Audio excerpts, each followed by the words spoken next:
வணக்கம் மக்களே, welcome to Priya Munis channel. இன்றைக்கி நம்ம சேனலில் நீங்கள் என்ன விளாக் பார்க்க போகிறீங்க அப்படின்னா, நீங்கள் வந்து நான் ப்ரெக்னெண்ட்டாக இருக்கும் போதே கேட்ட ஒரு வீடியோ தான். Boy baby or girl baby symptoms சொல்லுங்கள் அப்படின்னு சொல்லி நிறைய பேர் கேட்டிருந்தீங்க. அதை பற்றின விளாக் தான் வந்து இன்றைக்கி நீங்கள் பார்க்க போகிறீங்க. ஸ்கிப் பண்ணாமல் பாருங்கள். பாப்பாவுக்கு எப்படி இருந்துச்சு, தம்பிக்கு வந்து நான் எப்படி ஃபீல் பண்ணேன் அப்படிங்கிறத இந்த விளாகில் இருந்து நான் உங்கள் கூட ஷேர் பண்ணிக்கிறேன். ஓகேங்களா?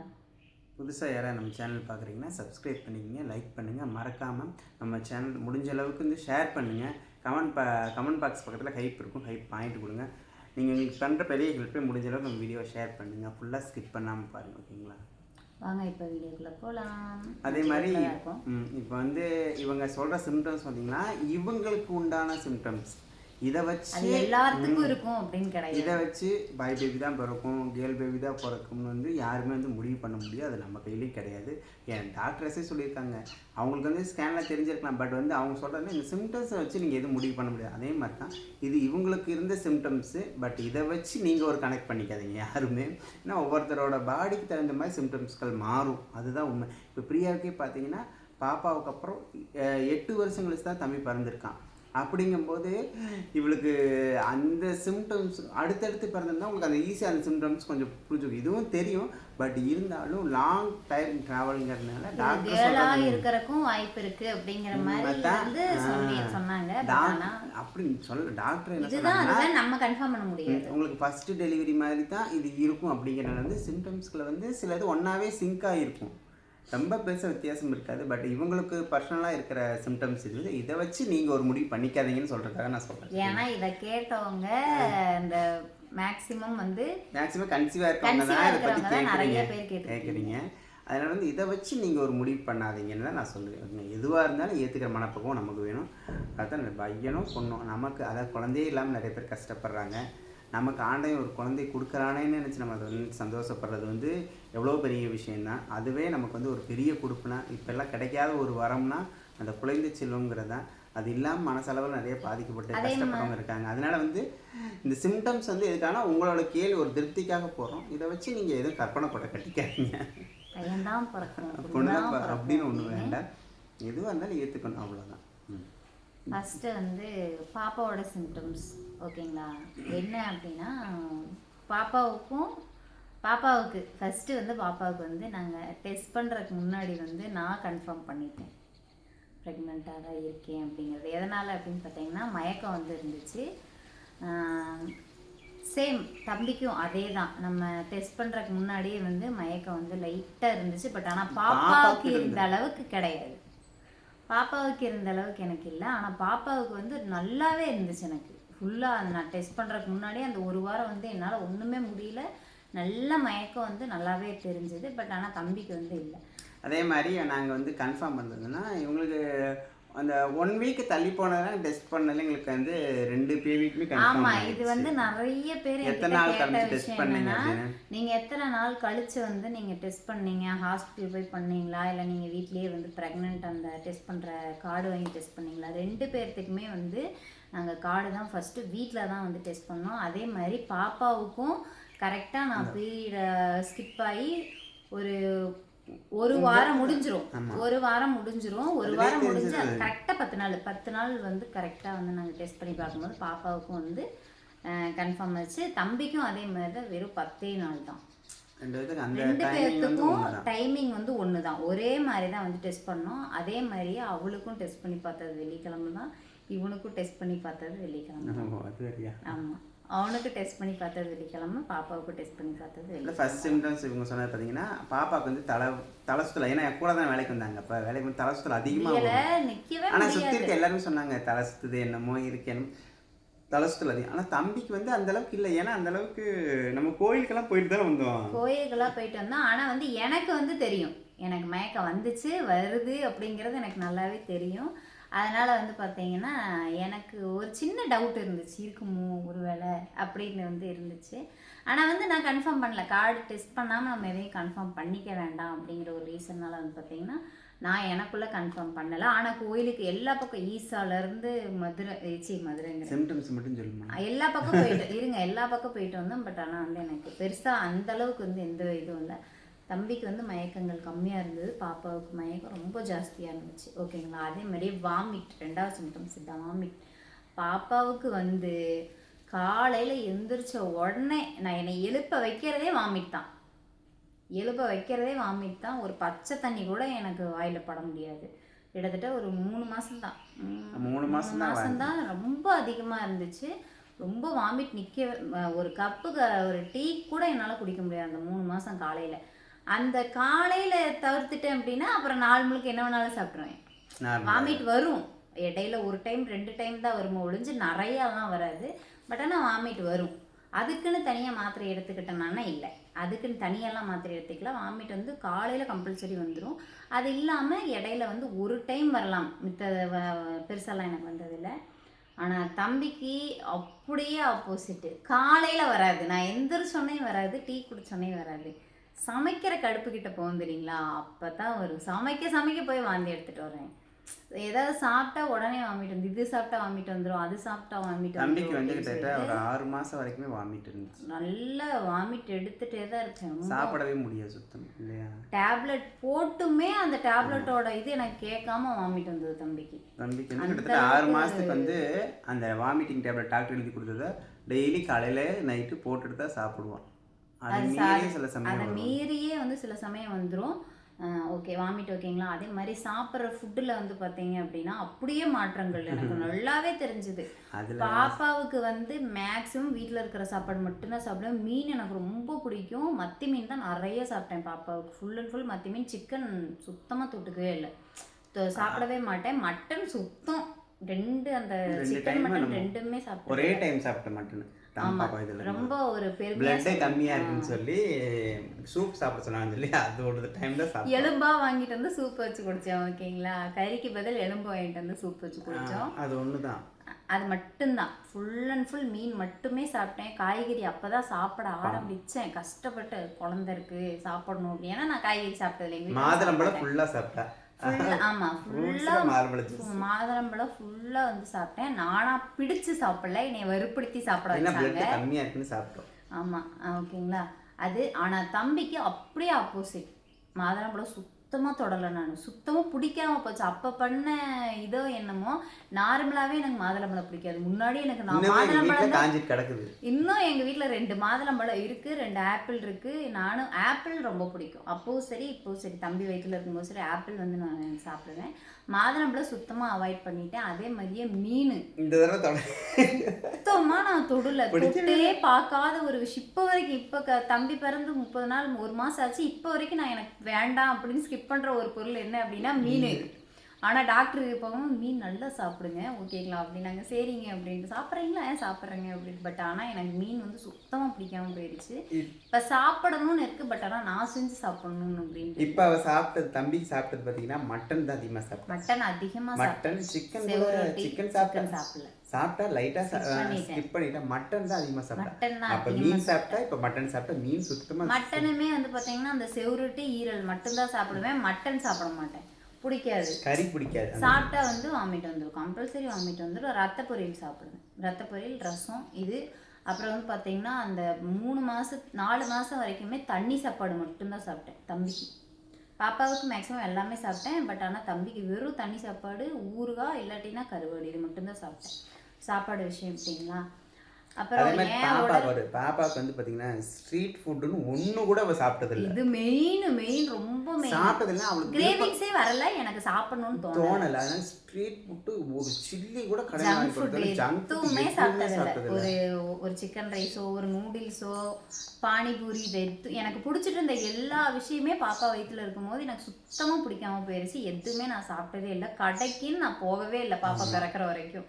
இவரு கூட கேட்டிருக்காரு, சாப்பிடுமா, வாங்கி தரேன், சாப்பிட்றியா, ஏதாவது கேளு அப்படின்னாலும் எனக்கு வேண்டாம், வீட்லேயே நான் செஞ்சு சாப்பிட்றேன், வீட்டில் தான் செய்வேன். சிக்கன் சுத்தமாக அவாய்ட் பண்ணிட்டேன். ஆனால் தம்பிக்கு அப்படியே அப்போசிட். நான் எல்லாமே வந்து பார்த்தீங்கன்னா ஜங்க் ஃபுட் தான். அது வந்து பெருமை அப்படின்லாம் நீங்கள் நினைக்காதீங்க, அதெல்லாம் இல்லை. எனக்கு தோணுனதை நான் சொல்கிறேன். அதாவது நம்ம வீட்டில் என்னதான் சாப்பிட்டாலும் வெளியே சாப்பிட்றியா அப்படிங்கிற மாதிரி இவர் கேட்குறதுக்கு முன்னாடி நான் கேட்டுருவேன், எனக்கு வெளியே வாங்கிட்டு வரீங்களா, வெளியே சாப்பிடணும் போல இருக்குது. அது பிரியாணி இதெல்லாம் சாப்பிட மாட்டேன். மேக்ஸிமம் நிறைய சாப்பிட்டது என்ன சாப்பிட்ருக்கேன் அப்படின்னா பானிபூரி சாப்பிட்ருக்கேன், அப்புறம் வந்து பர்கர், பீஸா இந்த மாதிரி அதுவாக தோணுது. நான் எனக்கு பொதுவாகவே வந்து பார்த்தீங்கன்னா அது நான் அவாய்ட் பண்ணுற ஒரு ஃபுட்டு தான். எப்போயாச்சும் பாப்பா வந்து கேட்டா அப்படின்னா வீட்லேயே ப்ரிப்பேர் பண்ணி நானும் பாப்பா மாமாலாம் சாப்பிடுவோம். மாமா மேக்ஸிமம் சாப்பிட மாட்டாங்க. பட் ஆனால் நிறைய தோணுது தம்பி வயிற்றுல இருக்கும்போது சாப்பிடலாம். கிரேவிங்ஸ் அதிகமாக இருந்துச்சு எனக்கு. பட் ஆனால் அப்பப்போ சாப்பிட்டேன். ஆனால் சாப்பிட்டேன், அது தப்பு. சாப்பிட வேற அடுத்து என்ன செஞ்சீங்க? அடுத்து என்ன அப்படின்னு பார்த்தீங்கன்னா சாப்பாட்டு இது என் உடல் ரீதியாக அப்படின்னு பார்க்கும்போது பாப்பாவுக்கு நல்லா வேலை செஞ்சேன். இந்த வேலை அந்த வேலை நல்லா வீட்டில் இருக்க மொத்த வேலையும் நான் தான் செஞ்சேன். கொஞ்சம் கூட டயர்டாக மாட்டேன். வேலையும் செஞ்சுட்டு காலையில் 6 மணிக்கு எழுந்திருப்பேன். என்னதான் வாமிட்டு மயக்கம் இருந்தாலும் நான் தான் சமைப்பேன். 3 வேளைக்கு நான் தான் சமைப்பேன். இவர் கூடயும் வேலைக்கு போயிடுவேன். 8 மாதம் வரைக்கும் வேலைக்கு போயிட்டு இருந்தேன். பட் ஆனால் தம்பிக்கு அப்படியே ஆப்போசிட். என்னால் ஒன்றுமே வந்து முடியலை. எனக்கே பிடிக்கல அப்படிங்கிற ஒரு தருணம் வந்து பார்த்தீங்கன்னா அதுதான். உடம்பு ரொம்ப டயர்டான மாதிரியே ரொம்ப எனக்கே பிடிக்கல. என்ன சொல்லு என்னடி பாப்பா இருக்கும்போது அவ்வளோ சிலுன்னு அவ்வளோ ஃப்ரெஷ்ஷாக வேலைக்கு காலையில் குளிக்காம என்னால் இருக்க முடியாது. குளிச்சு ஃப்ரெஷ்ஷாக கிளம்பி நீ வராத வேலைக்குன்னு சொன்னாலும் நான் கிளம்பி நின்றுவேன். பேக் தூக்கி போட்டுருவேன். நான் வந்துதான் ஆவேன் அப்படின்னு சொல்லி கிளம்பிடுவேன். தம்பிக்கு வேலைக்கு போகல, வீட்டில் தான் இருந்துமே என்னால எனக்கு போய் சாப்பாடு போட்டு சாப்பிட்றதுக்கே கஷ்டமா இருக்கும். அந்த அளவுக்கு வந்து உடம்பு டயர்ட்னஸ், அலுப்பு. அவ ஃபேஸ்லயே உங்களுக்கு எல்லாருமே சொல்லிட்டாங்க, அக்கா உங்க ஃபேஸ் ரொம்ப டல் ஆயிடுச்சு, ரொம்ப கண்ணெல்லாம் அந்த அளவுக்கு அவங்க வந்து ரொம்ப டயர்ட் ஆயிட்டாங்க. பாப்பாவுக்கு நல்லா ஃப்ரெஷ்ஷா இருப்பேன். ஒரு மூஞ்சியே செலுசெலுப்பா. போட்டோ இருக்கு உங்களுக்கு, நான் ஷார்ட்ஸ்ல நான் அப்லோட் பண்ணி பாருங்க. நல்லா பொதுக்குன்னு இருப்பா பாப்பா. பிறந்துமே வந்து நல்ல உடம்பு வந்து புஸ் புஸ் புஸ் புஸ்ன்னு இருப்பேன். vlogல போட்டிருக்கேன், அந்த போட்டோ போட்டிருக்கேன். அந்த இது வந்து ரொம்ப இதாக இருந்துச்சு. பட் ஆனால் தம்பிக்கு வந்து அப்படியே ஆப்போசிட்ல என்னால் சுத்தமாக முடியல. அதே மாதிரி தான் பாப்பா பிறந்துமே வந்து நான் என்னோட ஒர்க் அந்த 5 நாள் ஹாஸ்பிட்டலில் இருந்து 6வது நாள் வீட்டுக்கு வந்ததுலேருந்து என்னோட ஒர்க்கை நானே தான் பார்த்துக்கிட்டேன். தம்பிக்கு வந்து பார்த்தீங்கன்னா என்னால் பண்ண முடியல. பேக் பெயின் ரொம்ப அதிகமாக இருக்குது. ஏன் அப்படின்னு இப்போவுமே சேர்ந்தாப்படி 1 மணி நேரம் நான் நின்று சமைச்சேன் அப்படின்னா என்னால் பேக் பெயின் தாங்க முடியாது. இப்போ என்னையே அறியாமல் அழுக வந்துடுது. ஏன்னா லெஃப்ட் சைடு காலோட அந்த நரம்பும் பேக்கில் இருக்கிற கடைசியில் இருக்கிற அந்த எலும்பு வந்து பார்த்திங்கன்னா ரொம்ப வலியாகுது எனக்கு. ஏன் அப்படின்ட்டு எனக்கு தெரில. இது இன்னும் கொஞ்ச நாள் கழித்து கண்டினியூவாக இருந்தது அப்படின்னா டாக்டரை கன்சல்ட் பண்ணலான்னு தான் நான் இருக்கேன். பாப்பாவுக்கும் தம்பிக்கு இதுதான் வந்து எனக்கு இது. அதே மாதிரி ஹார்ட் பீட் வந்து தம்பிக்கு எவ்வளோ இருந்துச்சு, பாப்பாவுக்கு எவ்வளோ இருந்துச்சு அப்படின்னு கேட்டீங்க. பாப்பாவுக்கு எக்ஸாக்டாக எவ்வளோ இருந்துச்சு அப்படின்னு எக்ஸாக்டாக எவ்வளோ இருந்துச்சு? 150க்கு மேலே தான் இருந்துச்சு. 150க்கு மேலே மேக்ஸிமம் பாப்பா. தம்பிக்கு ஆனா வந்து பாத்தீங்கன்னா இவன் சரியான வந்து பண்ணிட்டான். ஸ்டார்டிங்ல பாக்கும்போது 150 இருந்துச்சா? ஃபர்ஸ்ட் பாக்கும்போது ஆமா ஃபர்ஸ்ட் பாக்கும்போது 150 கிட்டவோ என்னமோ இருந்துச்சு. அதுக்கப்புறம் அனாமலை ஸ்கேன்ல பாக்கும்போது 120 இருந்துச்சு. அதுக்கப்புறம் வந்து 8வது வந்து 9 மாசம் லாஸ்ட் 7வது மாசம் ஸ்கேன் பார்க்கும்போது 140 என்னமோ இருந்தான். இப்போ கடைசியாக டெலிவரிக்கு நோய் ஸ்கேன் பார்க்கும் 152 இருக்கான். அதாவது இவனை வந்து எங்கன்னா சொன்னா யூகிக்கவே முடியல. நிறைய பேர் என்ன சொன்னாங்கன்னா, சிஸ்டர் நீங்கள் ஹார்ட் பீட்டை வச்சு கண்டுபிடிச்சிடலாம். நிறைய பேர் வந்து சொன்னது தான், நாங்களுமே அதான் நினச்சோம். ஹார்ட் பீட்டை வச்சு கண்டுபிடிச்சிடலாம், ஹார்ட் பீட்டை வச்சு. அப்படியெல்லாம் வந்து கிடையாது. இவனுக்கு நாங்கள் நல்லாவே வந்து இது பண்ணிட்டோம். ஏன் அப்படின்னா பாப்பாவுக்கு வந்து அனாமலை ஸ்கேன் ஒரே ஒரு ஸ்கேன் மட்டும்தான் பாப்பாவுக்கு எடுத்தோம். இடையில எந்த ஸ்கேனுமே நாங்கள் எடுத்ததில்லை. பட் ஆனால் தம்பிக்கு வந்து அப்படியே சேஞ்ச். 5 ஸ்கேனு மாதம் எண்டில் ஸ்கேன் எடுத்துக்கிட்டே தான் இருந்தோம். அதில் தான் வந்து நாங்கள் நினச்சோம், ஓ அப்படியெல்லாம் ஹார்ட் பீட்டை வச்சு கண்டுபிடிக்க முடியாதாட்ருக்கு அப்படின்னு.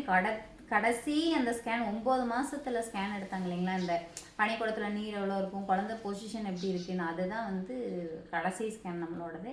அதில் பார்த்தப்ப தான் நாங்களே கன்ஃபார்ம் பண்ணோம் வந்து நம்மளால கன்ஃபார்ம் பண்ண முடியாது. அதனால தான் மாமா ஃபர்ஸ்டே சொன்னார், யாருக்கும் இது வந்து இது ஆகாது அப்படின்னு சொல்லிட்டு. எல்லாருக்கும் சிம்டம்ஸ் பாடியை பொறுத்து வந்து மாறும். ஏன்னா டெலிவரி வரைக்கும் நர்ஸ் அவங்களே வந்து டெலிவரிக்கு அப்புறம் நர்ஸே சொன்னாங்க, இது சிம்டம்ஸ் எல்லாமே பொண்ணு மாதிரியே இருந்துச்சு, பார்த்து பையன் இருந்துக்கிறான் அப்படிங்கிற மாதிரி தான் சொன்னாங்க. ஏன்னா அவங்களுக்கே வந்து வெளியில் டெலிவரிக்கு அப்புறம் தான் எதுவுமே சொன்னாங்க. அப்புறம் இன்னொன்று என்ன அப்படின்னா, தம்பி எவ்வளோ வெயிட் இருந்தா, பாப்பா எவ்வளோ வெயிட் இருந்தா அப்படின்னு கேட்டீங்க. டோட்டலாக அதுவும் ஆப்போசிட் தான். பட் ஆனால் இருங்க, தம்பியோட வெயிட் வந்து பார்த்தீங்கன்னா கரெக்டாக அவன் பிறக்கும் போது 3.5 கிலோ இருந்தான். ஓகேங்களா, பாப்பா கரெக்டாக 2.400 இருந்தான். அதே மாதிரி பாப்பாவுக்கு எனக்கு எந்த ஒரு இதுவுமே இல்லை. எப்படி சொல்கிறதுன்னா இன்னொரு சோறு பாப்பாவுக்கு வந்து வலிங்கிறது எப்போ இந்த வலி அவள் 9th மந்த் அதான் சொல்ல வரைக்குமே வந்தேன். இவளுக்கு வந்து வலி கிடையாது. வலி வந்தெல்லாம் ஹாஸ்பிட்டலுக்கு போகல. ஹாஸ்பிட்டல் போயிட்டு தான் வலியே வந்துச்சுன்னு வச்சுக்கிங்களேன். நான் வந்து ஜில்லுன்னு கிளம்பி போறேன். அந்த அன்னைக்கு எனக்கு டெலிவரிலாம் சுத்தமா தெரியாது. அப்படியே ஜில்லுன்னு வியாழக்கிழமை கிளம்பி காலையில் பூவெல்லாம் போகிறோம், அந்த வச்சுட்டு போறேன். வெள்ளிக்கிழமை நைட் தான் பிறகு அந்த அன்னைக்கு தான் வலியே அவளுக்கு. அங்கே ஹாஸ்பிட்டல் போய் அவங்க செக் பண்ணக்கப்புறம் தான் வலிங்கிறது இவளுக்கு வந்துச்சு. அது வரைக்கும் வலி இப்படின்னு ஒண்ணு அப்படின்னுலாம் வந்து எனக்கு வரவே இல்லை. அப்படியே ஜாலியா சுத்துவேன். தம்பிக்கு பார்த்தீங்கன்னா 7 மாசத்துல இருந்தே உங்களுக்கு பெயின் இருந்துச்சு.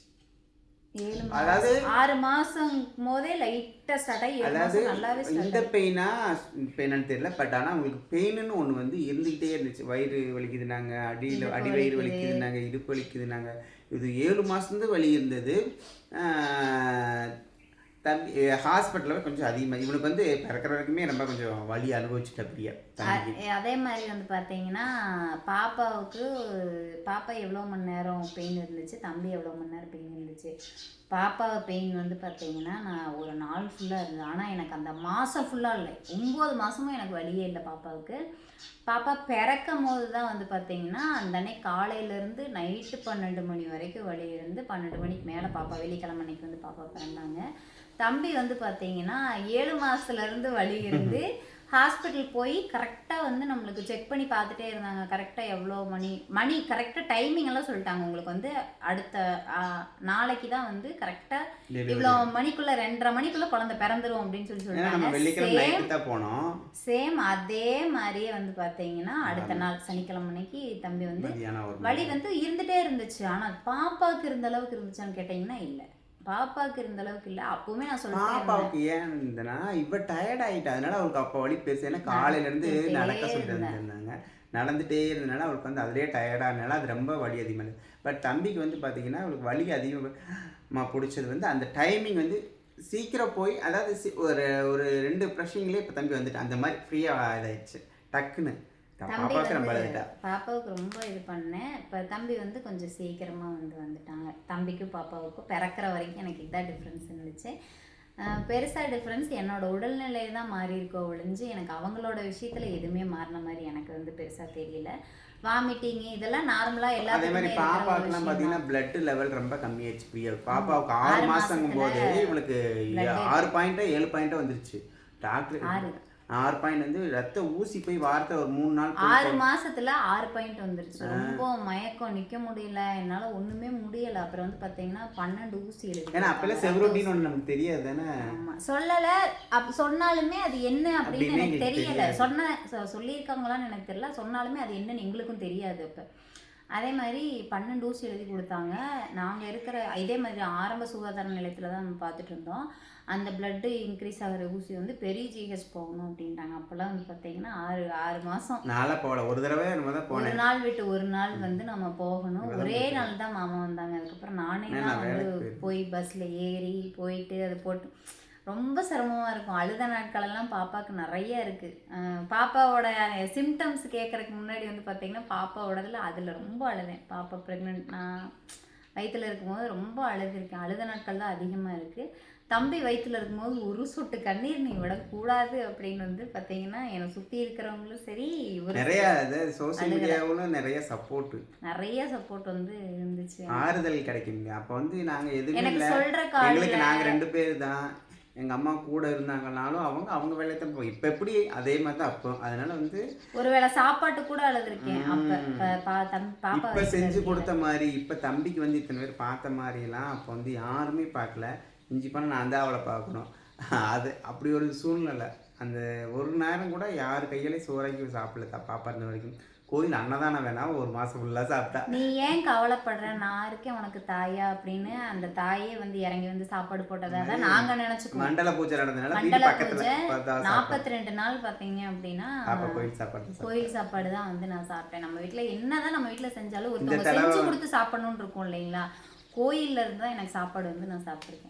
இந்த தடவை வந்தீங்கன்னா பிரியாவுக்கு சப்போர்ட்டு எனர்ஜி பூஸ்ட்டுன்னு பார்த்தா நீங்களே வீடியோலாம் பார்த்துருப்பீங்க. அக்காவும் அவங்கெல்லாம் இல்லைன்னா உண்மையிலே ரொம்ப சிரமம். அவங்க தான் பெரிய லக்கி. ஆமாம் அப்படின்னு தான் சொல்லுவாங்க. இந்த அழகன் கொஞ்சம் ஓரளவுக்கு இது பண்ணிட்டான். பிரியாவோட சிம்டம்ஸ் இதுதான். இது இன்னும் அக்யூரேட்டாக சொல்ல முடியுமான்னு கேட்டால் இல்லை, இவ்வளோதான். இதுதான் சிம்டம்ஸ். அக்யூரேட்டாக என்னால் சொல்ல முடியுமான்னு தெரியல, இவ்வளோதான். மேக்ஸிமம் ஏதாவது நான் தவற விட்டுருந்தேன் அப்படின்னா சொல்லுங்கள். நெக்ஸ்ட் vlog ஏதாவது போட்டோம் அப்படின்னா அதில் வேணால் நாங்கள் அட்டாச் பண்ணுறோம். ஓகேங்களா. இந்த vlog இதோட முடிச்சுக்கலாம்னு நினைக்கிறேன். ஆமாம், ஏன்னா பிறந்த வரைக்கும் வந்து நான் சொல்லிட்டேன். புதுசா இனி என்ன அப்படின்னு சிம்டம்ஸ் எதுவும் இல்லை, சிம்டம்ஸ் எதுவும் இதுதான் புதுசா உங்களுக்கு வந்து எதுவும் இல்லை. சிம்டம்ஸ் இதுதான். தலைவலி, கால்வலி, இந்த மாதிரி கால் வீக்கம் இந்த பாப்பாவுக்கும் இல்லை, எனக்கு தம்பிக்கும் இல்லை, ரெண்டுமே இல்லை. கால் வீக்கம் பாப்பாவுக்குமே கிடையாது, தம்பிக்குமே கிடையாது. தம்பிக்கு வந்து எப்படி எப்படின்னா கீழே கால் தொங்க போட்டு உட்காந்தா கால் வீங்குச்சு. பாப்பாவுக்கு வந்து அந்த கால் வீக்கங்கிறது சுத்தமாக கிடையாது. ஓகேங்களா, மேக்ஸிமம் இதுதான். இதுக்கு மேலே சிம்டம்ஸ் எனக்கு தெரியல. உங்களுக்கு உனக்கு தான் உனக்கே தெரியல, எனக்கு இப்படி தெரியும். என் கூட தானே இருக்கீங்க, கூட இருந்தா வழி இல்லை, உனக்கு தான் வச்சு எனக்கு. சரி, ஓகே, இந்த vlog-அ வந்து இதோட முடிச்சுக்கலாம். வேறு ஏதாவது நீங்கள் தெரிஞ்சுக்கணும்னு நினச்சிங்கன்னா கமெண்ட் பாக்ஸில் மறக்காமல் கமெண்ட் பண்ணுங்கள். முடிஞ்ச அளவுக்கு உங்கள் கொஸ்டினுக்கு எங்களால் ஆன்சர் பண்ண முடிஞ்ச அளவுக்கு நான் கண்டிப்பாக நாங்கள் பண்ணிடுறோம். ஓகேங்களா, புதுசாக யாராவது நம்ம சேனல் பார்க்குறீங்கன்னா சப்ஸ்கிரைப் பண்ணிக்க, சப்போர்ட் பண்ணுங்கள். மறக்காமல் நம்ம சேனலில் அப்புறம் வேணும் சொல்ல லைக் பண்ணுங்க, ஷேர் பண்ணுங்க, கமெண்ட் பண்ணுங்க. மறக்காம நம்ம சேனலை சப்ஸ்கிரைப் பண்ணி சப்போர்ட் பண்ணுங்க. புதுசா வந்திருக்கிற சப்ஸ்கிரைப் எல்லாமே வந்து பார்த்தீங்க அப்படின்னா நம்மளோட எம்பிஎஸ் ஃபேமிலின்னு இன்னொரு சேனல் இருக்கு, அந்த சேனலையும் மறக்காம சப்ஸ்கிரைப் பண்ணி சப்போர்ட் பண்ணுங்க. ஓகேங்களா, இந்த vlog இதோட முடிச்சுக்கலாம். நெக்ஸ்ட் ஒரு vlogல பார்க்கலாம். பாய், டாடா.